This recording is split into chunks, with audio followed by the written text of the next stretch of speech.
Assalamualaikum warahmatullahi wabarakatuh. Kami dari kelas B dengan Prodi Ilmu Komputer, Fakultas Teknik dan Desain, Universitas Bumi Gora, dengan dosen pengampu mata kuliah Komputasi Paralel dan Terdistribusi yaitu Bapak Zulkifli Eskom MPD. Jadi pada kesempatan kali ini kami dari kelompok 3 akan melakukan presentasi terhadap jurnal yang sudah kami buat. Sebelum itu, izinkan kami untuk memperkenalkan diri kami sendiri. Perkenalkan, nama saya Dia Ulhak Ramdhani Malik dengan NIM 2301010102. Selanjutnya, Nama saya Muhammad Halil Asri Naji dengan NIM 2301010107.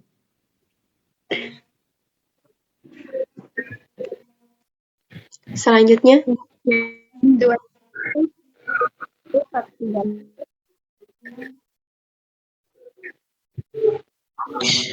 Selanjutnya, nama saya Siti Asmawati dengan NIM 23010106. Selanjutnya dengan saya Abdurrahman dengan NIM 230101093. Ya, terus selanjutnya. Jadi, kami akan mempresentasikan sebuah jurnal yang sudah kami buat, yang mana jurnal tersebut berjudul Pendekatan Inovatif dalam Pembelajaran Daring IoT. Pada kesempatan ini kami akan menyampaikan ada 3 materi, yaitu pendekatan inovatif IoT, yang kedua ada platform pembelajaran daring, dan yang terakhir ada tantangan implementasi. Next. Nah, yang pertama ada pendekatan inovatif IoT, yaitu ada integrasi perangkat digital. Nah, pendekatan inovatif dalam pendidikan melalui integrasi perangkat digital berbasis IoT atau Internet of Things menghadirkan berbagai keunggulan. Perangkat seperti sensor, kamera, dan microcontroller itu saling terhubung melalui internet untuk menciptakan proses pembelajaran yang lebih efisien. Teknologi IoT juga memungkinkan pemantauan kehadiran dan aktivitas siswa secara real-time dalam pembelajaran daring. Selain itu, platform digital yang terintegrasi mendukung personalisasi pembelajaran yang dapat disesuaikan dengan kebutuhan individu siswa. Namun, penerapan teknologi ini masih menghadapi tantangan berupa keterbatasan infrastruktur, akses internet, serta keterampilan digital yang belum merata. Next. Yang kedua ada pembelajaran lebih interaktif. Pembelajaran menjadi lebih interaktif dengan memanfaatkan integrasi IoT yang menghubungkan berbagai perangkat melalui internet untuk menciptakan proses belajar yang lebih efisien dan inovatif. Teknologi ini mendorong keterlibatan aktif siswa melalui pemantauan langsung menggunakan sensor dan kamera. Selain itu, pendekatan pembelajaran berbasis proyek memungkinkan kolaborasi dan pemecahan masalah secara jarak jauh. Personalisasi belajar juga menjadi lebih optimal karena materi dapat disesuaikan dengan gaya belajar masing-masing individu melalui platform digital yang terintegrasi. Next. Nah, penggunaan IoT dalam pendidikan juga mendukung pengembangan keterampilan abad 21 dengan mendorong kolaborasi dan pemecahan masalah melalui pembelajaran berbasis proyek. Teknologi sensor dan microcontroller memungkinkan siswa melakukan eksperimen jarak jauh yang melatih kemampuan berpikir kritis dan analisis. Selain itu, sistem IoT menciptakan lingkungan belajar yang fleksibel dan dapat dipersonalisasi sesuai dengan gaya belajar dari individu itu sendiri. Bahkan, tanpa kehadiran fisik di kelas, siswa itu tetap dapat melakukan praktik ataupun praktikum melalui perangkat yang terhubung secara daring. Nah, itu dapat menjadikan proses pembelajaran lebih adaptif dan inklusif. Selanjutnya, akan dijelaskan oleh rekan saya yaitu M. Halil Asri Naji. Selanjutnya dengan sistem IoT ini, yang pertama pemantauan aktivitas siswa. Di sini guru bisa memantau aktivitas siswa dengan sistem IoT yang karena pada sistem IoT tersebut ada sensor dan kamera yang memungkinkan guru memantau kehadiran dan partisipasi siswa secara real time. Yang kedua, presensi otomatis. Jadi di sistem IoT ini mencatat kehadiran tanpa intervensi manual, meningkatkan efisien pengelolaan kelas. Dan yang ketiga, data pembelajaran langsung. Perangkat IoT merekam kemajuan belajar, memudahkan evaluasi dan penyesuaian metode pengajaran. Yang keempat, respon cepat. Di sini guru dapat memberikan umpan balik segera berdasarkan data yang dikumpul dari aktivitas siswa. Selanjutnya, personalisasi proses belajar. Yang pertama itu fleksibilitas proses belajar. Siswa dapat menyesuaikan kecepatan belajar sesuai preferensi pribadi. Nah, yang kedua, akses luas. Jadi IoT ini mendukung akses siswa untuk mencari materi-materi, untuk mencari semisal ada soal atau ada pembahasan yang belum dimengerti, jadi bisa di-search oleh siswa itu sendiri. IoT membuka peluang belajar bagi siswa di wilayah terpencil. Nah, yang ketiga itu pembelajaran adaptif. Teknologi IoT menciptakan ekosistem belajar yang responsif terhadap kebutuhan siswa. Yang keempat, pengembangan keterampilan, mendukung pengelolaan waktu dan belajar mandiri. Oke. Selanjutnya akan dijelaskan oleh rekan saya. Baik, di sini ada platform pembelajaran daring, yaitu ada Google Classroom. Google Classroom adalah platform manajemen pembelajaran atau LMS yang berbasis web yang digunakan untuk membuat, mendistribusikan, dan menilai tugas secara digital. Pada Google Classroom ini, dia tidak secara langsung diintegrasi oleh IoT, akan tetapi dia saling berhubungan untuk menghubungkan perangkat melalui internet untuk belajar efisien dan interaktif. Yang kedua itu ada fitur utama, yaitu presensi otomatis, penilaian langsung, dan pemantauan aktivitas siswa secara real time atau waktu nyata.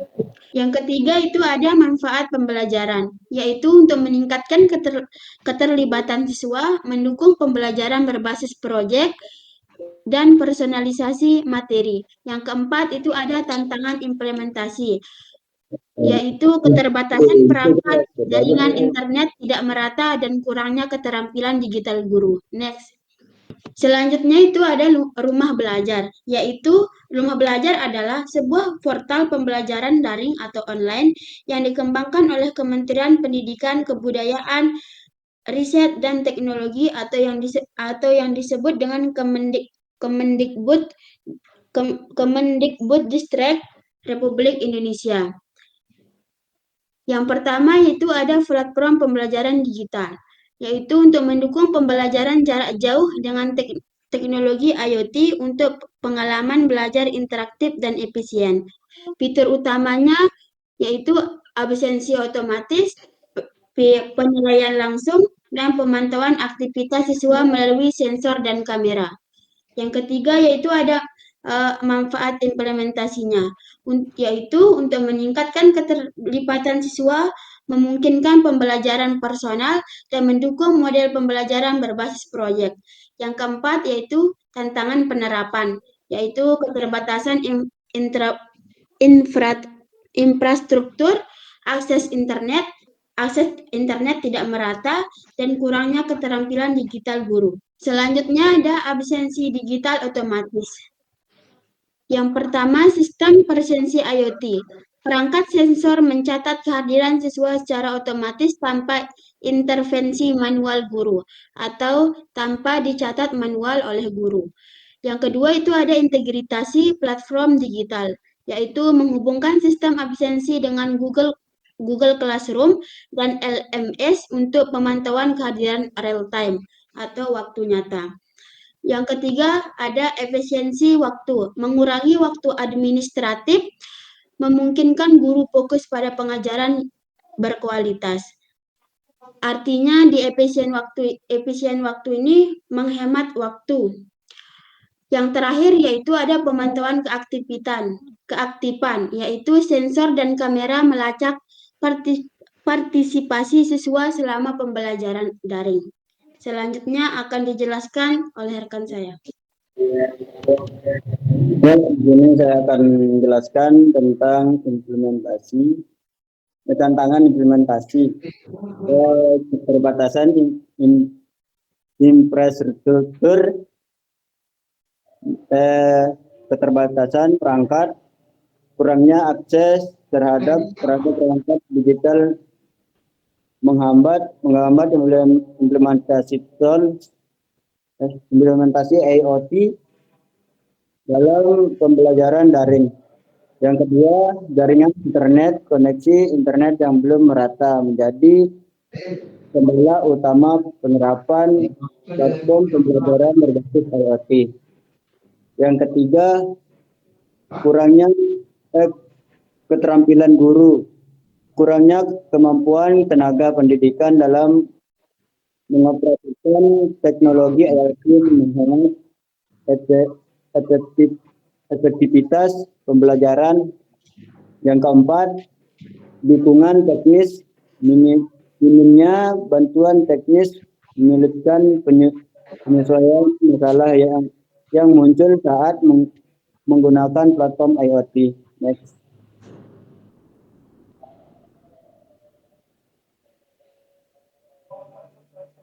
Kurangnya keterampilan guru. Kurangnya keterampilan guru, tantangan digital pendidikan, guru kesulitan mengelola teknologi IoT dalam pembelajaran daring karena minimnya pelatihan. Terus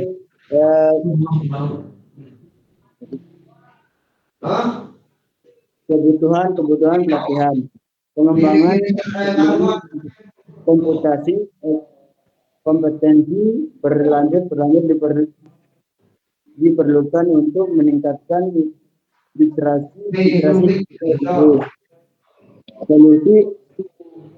solusi inovatif,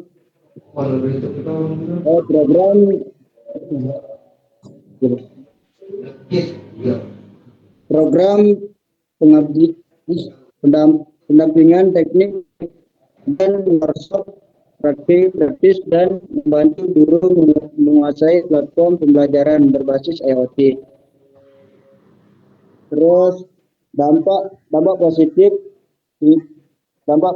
meningkatkan keterampilan guru, mendorong pembelajaran lebih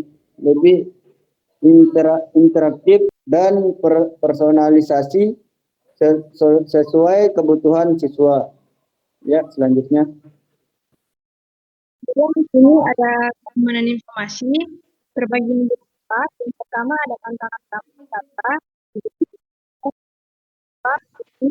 prioritas dalam implementasi pada pembelajaran daring. Kemudian yang kedua ada aplikasi pengguna, yaitu pengguna sensor dan kamera memerlukan protokol keamanan untuk melindungi data pribadi. Yang ketiga ada pengamanan, yaitu pelatihan interaksi digital dan pemilihan platform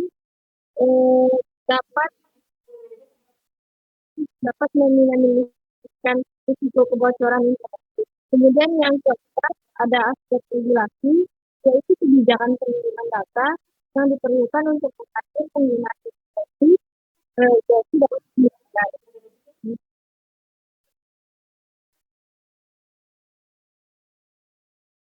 Kemudian ada pelatihan berkelanjutan diperlukan, yaitu empat. Pertama, ada pelatihan guru, yaitu untuk menunjukkan keterampilan digital pendidik untuk menunjukkan pembelajaran yang berbasis kreatif. Kemudian yang kedua ada dukungan teknis, yaitu bantuan teknis diperlukan untuk mengatasi kendala struktur jaringan. Kemudian yang ketiga, dukungan teknis, yaitu bersifat di sekolah untuk kebutuhan pembelajaran. Kemudian yang ketiga, yaitu dan yaitu kemampuan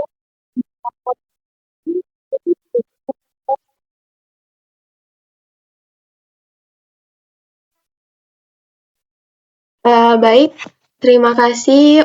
Inilah presentasi dari kelompok kami. Jadi kesimpulan yang bisa diambil itu adalah integrasi teknologi Internet of Things atau IoT dalam dunia pendidikan membawa transformasi besar dalam proses pembelajaran daring. IoT memungkinkan konektivitas antar perangkat seperti sensor, kamera, dan microcontroller yang mendukung pemantauan aktivitas siswa secara real-time, presensi otomatis, serta personalisasi proses belajar sesuai dengan kebutuhan dan gaya belajar dari individu itu sendiri. Nah, penerapannya juga akan mendukung pembelajaran berbasis proyek, pengembangan keterampilan abad 21 seperti kolaborasi dan berpikir kritis, serta membuka akses pembelajaran yang lebih luas, termasuk bagi siswa di daerah terpencil. Namun, implementasi teknologi ini masih menghadapi berbagai tantangan, seperti keterbatasan infrastruktur, jaringan internet yang belum merata, kurangnya keterampilan digital guru, serta isu keamanan data siswa. Oleh karena itu, pelatihan berkelanjutan, dukungan teknis, dan pemilihan platform yang tepat menjadi solusi penting agar pembelajaran berbasis IoT ini dapat berjalan efektif dan berkelanjutan. Sekian mungkin itu saja dari kelompok 3. Kurang lebihnya mohon maaf. Sekian, wassalamualaikum warahmatullahi wabarakatuh.